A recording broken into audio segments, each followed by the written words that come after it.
Welcome back to War Thunder again, and welcome aboard the heavy tank number 6 again in arcade again to a 15 kill game again.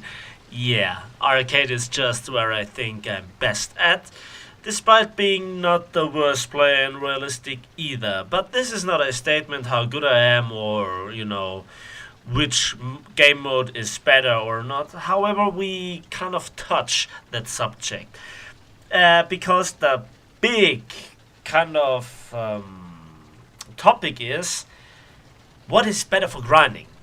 And I am deeply convinced that it is in fact arcade for numerous reasons. I began to play War Thunder in 2013 in March, I think, before tanks were even announced. So I had quite a while to learn to fly planes, and I used it greatly in arcade, that is. However, after one special video with an 82 Skyraider featured on another big YouTuber's channel, I thought it would be time to switch completely to realistic for planes, that is. However, there is a big difference between what you get in terms of rewards in arcade and realistic for planes. And I think overall also the tactics are more worth it when you talk about boom and zoom, turn fighting, defensive flying, teamwork, prediction what the enemy is doing in terms of realistic to arcade. In tanks, however, it's kind of the other way around.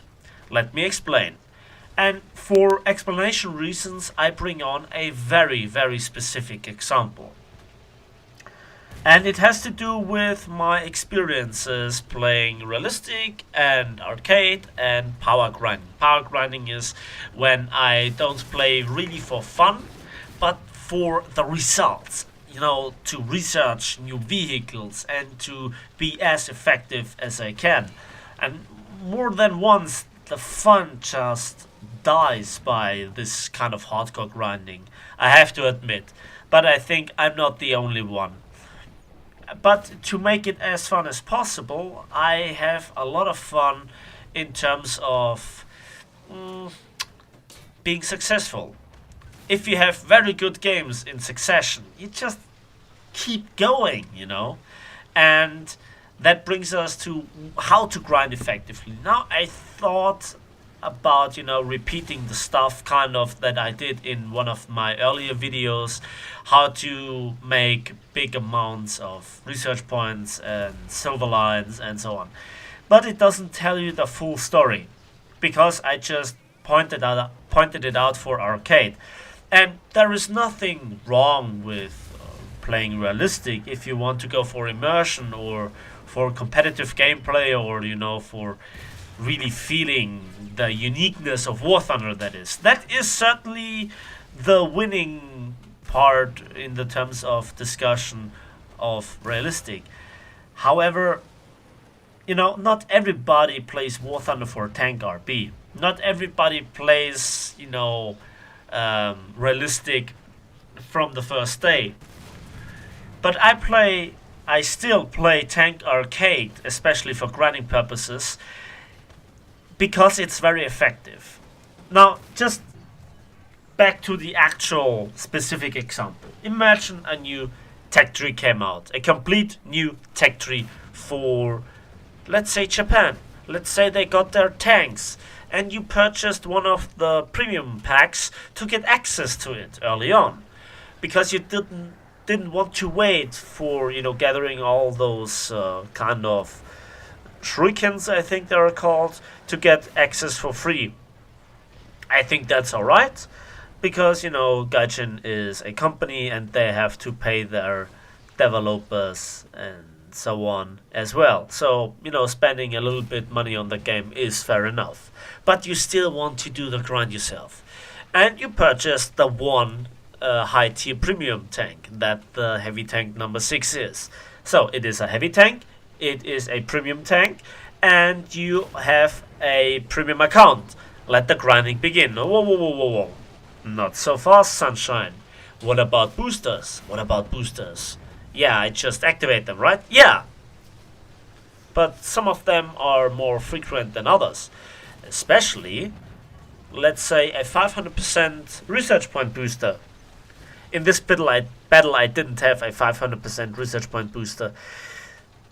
But back to the example. You activate it. It's valid for one battle and one battle only. And you play realistic in your heavy tank.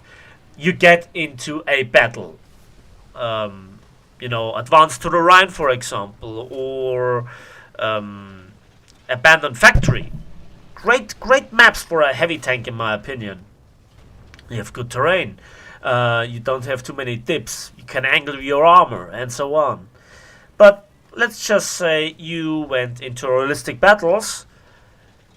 You went out of your spawn point, and you get one-shotted by a T-34-85, for example, because that never happens, right?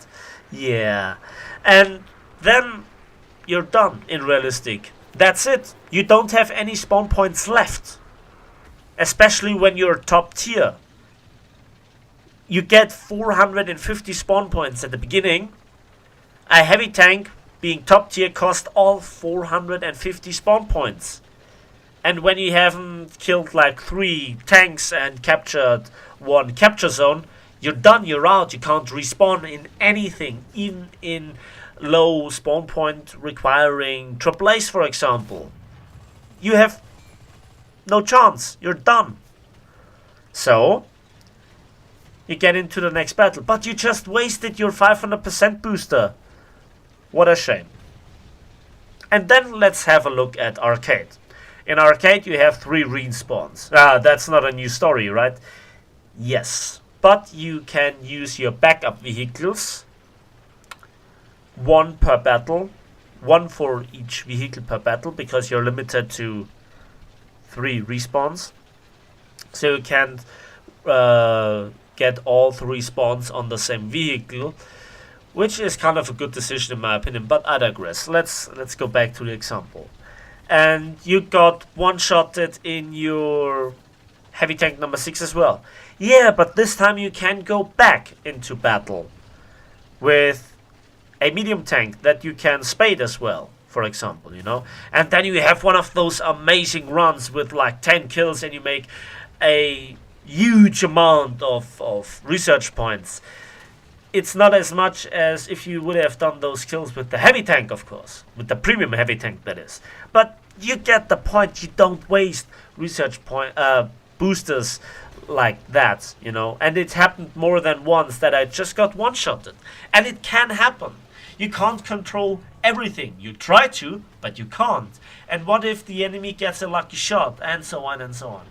Furthermore, the battles take not that long. So it's more effective in terms of research points per hour or per minute if you put a mathematical kind of perspective on it. And then there is the dead time in realistic. The time that your team clearly has won the battle and there is 1 or 2 enemies left and they just run. They had enough spawn points to get into an aircraft and they just run, or they are in a tank and they just hide somewhere, and it takes so long until the tickets run down or you captured the last zone, whatever. It just is so frustrating, and tanks begin to shoot each other because they have nothing else to do, and that takes like 3-4 minutes that time. And that is just not nice. If you have one of those amazing realistic battles, yes, you have great immersion, you have the best kind of stuff for an amazing YouTube video. I know it because, some of them are really there. I mean, you guys really liked my 17 kill heartbreak game on Abandoned Factory. Certainly a battle that I will remember for a long time. And I have, the footage on YouTube. And you guys really liked it, as I said before. But then, battle for battle, those matches are really rare. And they don't give you that much kind of rewards. Especially when you then have to use tanks that you already have spaded. Or planes. I mean, all Japanese planes from rank 1 to rank 4 are fully spaded, so I have nothing to spade plane wise. So it's kind of a waste because I'm a person that focuses very much on grinding and researching and spading, right? So to understand this point. So I will never lose contact to arcade and will always play it up until Gaijin gives us a big reward increase for realistic battles. And that is the breaking point. Because in realistic battles for planes, there is a big impact on the reward side when you switch from arcade to realistic. Not just that realistic offers you unique opportunities in terms of tactics that really pay off, I mean, energy advantage and so on, but it also provides you with a better immersion and more rewards. And that is not given. That is certainly not given in War Thunder tanks. And, so I get overall more RP per battle. I get more better games overall. I get them more consistently. And I don't waste boosters by getting one-shotted and so on. And overall, that really increases the effectiveness of your grinding. So this is, for deep immersion, for having fun, or, those memorable games. Yes, realistic is better than arcade, but for grinding, arcade is the best you can get. At least in my opinion. And as you can see in the background, I really made a lot of progress today by playing arcade. And it was less frustrating if you do the power grinding, where sometimes the fun is not given that much. It happens to all of us that we have a few bad games and then we're frustrated, and then we get into the next match, activate a booster, get one-shotted, and that's it. And that is very frustrating.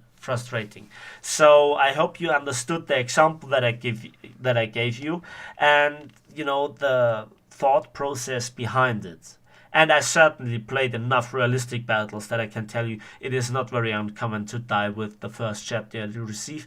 And that's it. That was your only kind of engagement with the enemy. You lost your route. The complete battle is over for you. It's not fair, especially not for grinding. But hey, that's just me, right? So I hope you enjoyed the video. I hope you enjoyed the battle. I hope you understood the message behind this video. And let me know in the comment section what you think about that. And give this video a like if you did. It helps out the channel greatly. And let me know what you think about, switching between arcade and realistic, forth and back, and how different vehicles perform between the modes, because they really do perform differently in both games. And we'll see each other on the battlefields of War Thunder.